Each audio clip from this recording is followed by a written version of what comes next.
source of inspiration, sharing the journey of discovery. PSNA College of Engineering and Technology.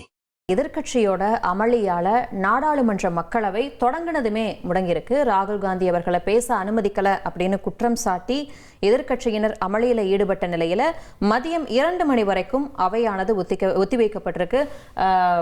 கேள்வி நேரத்தை தொடர அனுமதிங்க அப்படின்னு சொல்லி சபாநாயகர் அவர்கள் தெரிவித்த நிலையில எதிர்க்கட்சியினர் தொடர்ந்து அமளியில ஈடுபட்டிருந்த சூழல்ல மதியானம் 2 மணி வரைக்கும் இப்போ அமளியால் இந்த நாடாளுமன்ற மக்களவையானது ஒத்திவைக்கப்பட்டிருக்கு. प्रश्नकाल महत्वपूर्ण समय होता है, सदस्यों को सवाल उठाते हैं, सरकार की जवाबदेही होती है। आप प्रश्नकाल नहीं चलाना चाहते, प्रश्नकाल बाधित करना चाहते हैं, सदन की कार्रवाई आज 2 बजे तक के लिए स्थगित की जाती है. இந்த மழைக்கால கூட்டத்தொடர் ஆரம்பிச்சதுலேருந்து தொடங்குறதும் முடங்குறதும் இப்படியே போயிட்டு இருக்கு. இதற்கிடையில் சில முக்கியமான மசோதாக்கள் அதெல்லாமே நிறைவேற்றப்பட்டிருந்துச்சு. அதில் ஒரு மசோதா என்ன அப்படிங்கிறதா நம்ம பார்க்குறோம். அதாவது வந்தே மாதரம் பாடல், இது இதற்கு மரியாதை கொடுக்குற விதமாகவும் இதற்கு முக்கியத்துவம் கொடுக்குற விதமாகவும் நம்மளுடைய தேசிய கீத பாடல் எந்த அளவுக்கு முக்கியமோ அதுக்கு இணையாக தேசிய பாடலான வந்தே மாதரம் பாடலும் இருக்கணும் அப்படின்னு சொல்லி ஒரு மசோதா நிறைவேற்றப்பட்டிருக்கு. அதை பற்றி தான் நம்ம பார்க்க போகிறோம். இதில் தண்டனை விவரங்கள் என்ன அப்படிங்கிறலாம் கூட சொல்லியிருக்காங்க இந்த மசோதாவில்.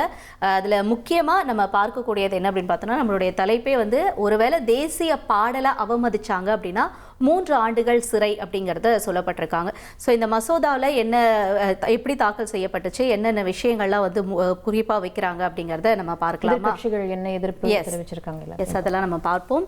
ஸோ முதல்ல என்ன அப்படின்னு பார்த்தோன்னா, இந்த மசோதாவுக்கு அவங்க கொண்டு வந்திருக்கக்கூடிய இந்த பெயர் அப்படிங்கிறது தேசிய கௌரவ அவமதிப்பு தடுப்பு திருத்த மசோதா 2026 அப்படிங்கிறது தான்.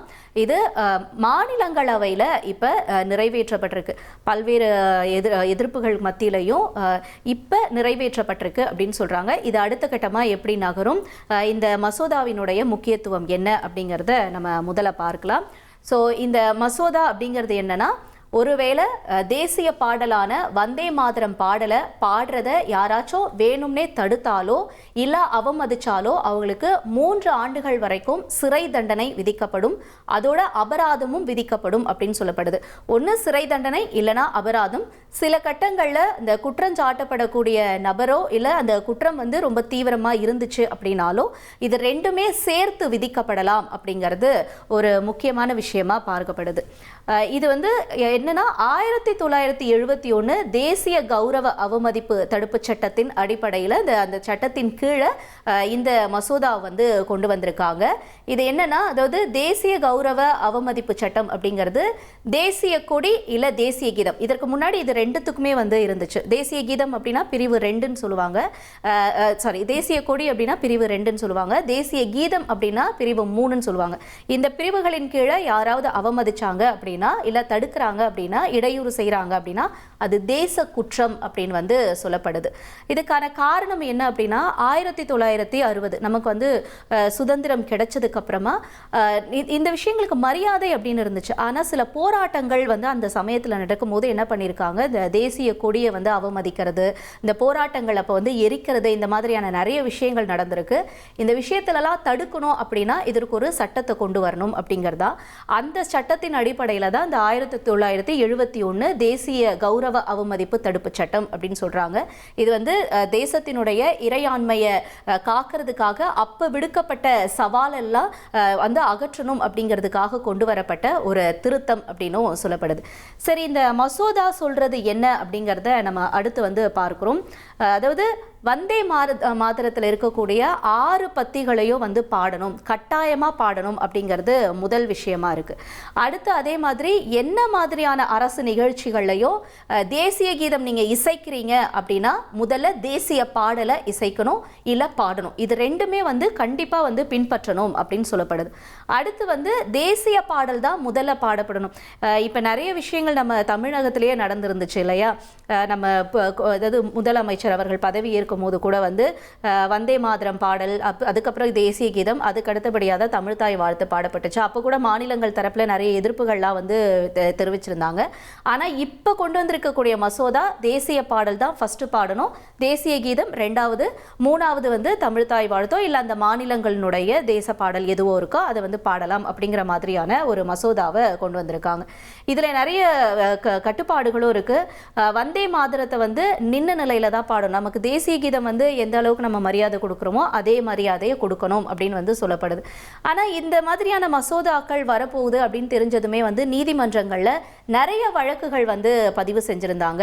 அதில் ஒரு சில வழக்குகள் என்ன அப்படின்னு நம்ம பார்க்கும் பொழுது, மார்ச் மாதம் முகமது சயித் நூரி அப்படிங்கிறவர் உள்துறை அமைச்சகம் அனுப்பின ஒரு சுற்றறிக்கையை வச்சு, அதாவது 6 பத்திகளையும் பாடணும் அப்படிங்கிற ஒரு சுற்றறிக்கை முன்னாடியே அனுப்பியிருந்தாங்க.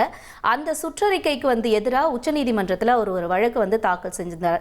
அந்த வழக்கில் வந்து நீதிபதி என்ன சொல்லியிருந்தாங்கன்னா, ஏற்கனவே இது மாதிரியான வழக்குகள் நிலுவையில் இருக்குது, ஆனால் இப்போ சுற்றறிக்கையில் வந்து பாடணும் அப்படின்னு தான் இருக்குது, ஆனால் கட்டாயம் இல்லை, கட்டாயம் அப்படிங்கிற வார்த்தை இல்லை, அதனால வந்து இதனால நாங்களாம் பாதிக்கப்படுவோம்னு மற்றவங்க யாரும் வந்து இந்த மாதிரி வழக்கெல்லாம் தாக்கல் செய்யல. ஸோ யூகத்தின் அடிப்படையில் மட்டும் வச்சு நம்ம வந்து இதில் வந்து நாங்கள் தலையிட முடியாது அப்படின்னு சொல்லி நீதிபதி அந்த வழக்கை விசாரணைக்கே ஏற்காம தள்ளுபடி செஞ்சுட்டாங்க. அடுத்தபடியாக கர்நாடகாவிலையும் ஒரு உயர்நீதிமன்றத்தில் ஒரு வழக்கு தாக்கல் செய்யப்பட்டுச்சு. சோமசேகர் ராஜவம்சி அப்படிங்கிற வழக்கறிஞர் ஒரு பொதுநல வழக்கை தாக்கல் செஞ்சிருந்தார். அதுலேயும் என்ன சொல்லியிருந்தாங்கன்னா, வந்தே மாதரம் பாடல் பாடணும், ஆனால் 6 பத்திகளையும் பாடணும்னு சொன்னாங்க, கட்டாயமாக எல்லாருமே பாடணும்லாம் சொல்லலை. அதனால இந்த வழக்கையும் வந்து தள்ளுபடி செய்கிறோம் அப்படின்னு சொல்லி கர்நாடக உயர்நீதிமன்றமும் இந்த வழக்கை வந்து தள்ளுபடி செஞ்சுட்டாங்க. ஸோ இப்போ கோர்ட்டில் நம்ம பார்க்கும்பொழுது பார்த்தோன்னா எல்லா வழக்கும் தள்ளுபடி தான் செய்யப்பட்டிருக்கு. குறிப்பாக வந்து கேரள அரசில் வந்து ஒரு வழக்கு வந்து அப்போ 1986 நடந்திருக்கு. என்னன்னா, 3 ஸ்கூல் பசங்க வந்து தேசிய கீதம் பாடுறப்ப வந்து எந்திரிச்சு நின்று மட்டும் இருக்காங்க, ஆனால் அவங்க வந்து வாய் அசைக்கல, அந்த லிரிக்ஸை வந்து பாடலன்னு சொல்லி அந்த குழந்தைங்களை வந்து ஸ்கூலை விட்டே அனுப்பியிருக்காங்க. அதை வந்து ஒரு கேஸாக கூட போட்டிருக்காங்க அந்த சமயத்தில். அப்போ நீதிமன்றம் என்ன சொல்லியிருக்காங்கன்னா, அவங்க வந்து எந்திரிச்சு நின்று மரியாதை தான் கொடுத்துருக்காங்க, மற்றபடி அவங்க வாய் அசைக்கணும், கண்டிப்பாக அந்த பாட்டை பாடணும்ல எந்த கட்டாயமும் கிடையாது, அந்த அடிப்படையில் மாணவர்கள் மேலே எந்த நடவடிக்கையும் எடுக்கக்கூடாதுன்னு அப்போ நடந்த ஒரு விஷயத்தை வந்து மேற்கோள் காட்டி கூட நீதிமன்றம் வந்து பேசியிருக்கு. ஸோ இதனால இப்போதைக்கும் இதே நிலைமை தான் நீடிக்குமா அப்படிங்கிறது ஒரு கேள்வியாக இருக்குது. அதே போல் நீதிமன்றம் சொல்லியிருக்கிறதெல்லாம் கூட நம்ம தொடர்ந்து பார்க்குறோம். இப்போ என்னன்னா, இந்த மசோதா அடுத்து நிறைவேற்றப்பட்டிருக்கு, அடுத்து என்ன ஆகணும்னா சட்டமாகணும், ஆகிறதுக்கு வந்து அடுத்து குடியரசுத் தலைவர் வந்து ஒப்புதல் கொடுக்கணும். இப்போ இருக்கக்கூடிய சூழல் என்னன்னா, இது நாடாளுமன்றத்தில் தான் வந்து நிறைவேறி இருக்கு. அடுத்து வந்து நம்ம லோக்சபாலையும் வந்து நிறைவேறணும். அதாவது இப்போ மாநிலங்களவையில் குரல் வாக்கெடுப்பு மூலமாக நிறைவேற்றப்பட்டிருக்கு, அடுத்து மக்களவையிலையும் நிறைவேறணும். இப்போ இந்த நீட்டோடைய விவாதம்லாம் போயிட்டு இருக்கு இல்லையா மக்களவையில், அதனால இப்போதைக்கு இந்த மசோதா பற்றி மக்களவையில் விவாதிக்கல. அநேகமாக திங்கட்கிழமை இல்லைனா அடுத்து வரக்கூடிய 3 வேலை நாட்களில் வந்து இந்த மசோதா மக்களவையிலையும் வரும் அப்படின்னு சொல்கிறாங்க. ஒருவேளை மக்களவையிலையும் இந்த மசோதா நிறைவேற்றப்பட்டுச்சு அப்படின்னா அடுத்த கட்டமாக இது சட்டமாவதுக்கு குடியரசுத் தலைவருடைய ஒப்புதலுக்கு அனுப்பப்படும்.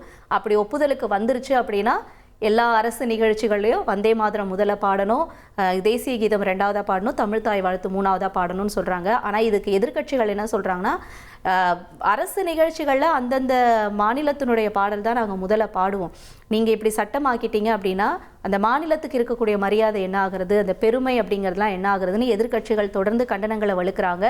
இதற்கிடையில் இப்போதைக்கு நாடாளுமன்றத்தில் இந்த மசோதா தாக்கலாகியிருக்கு, நிறைவேற்றவும் பட்டிருக்கு. Source of inspiration. Sharing the journey of discovery. PSNA College of Engineering and Technology.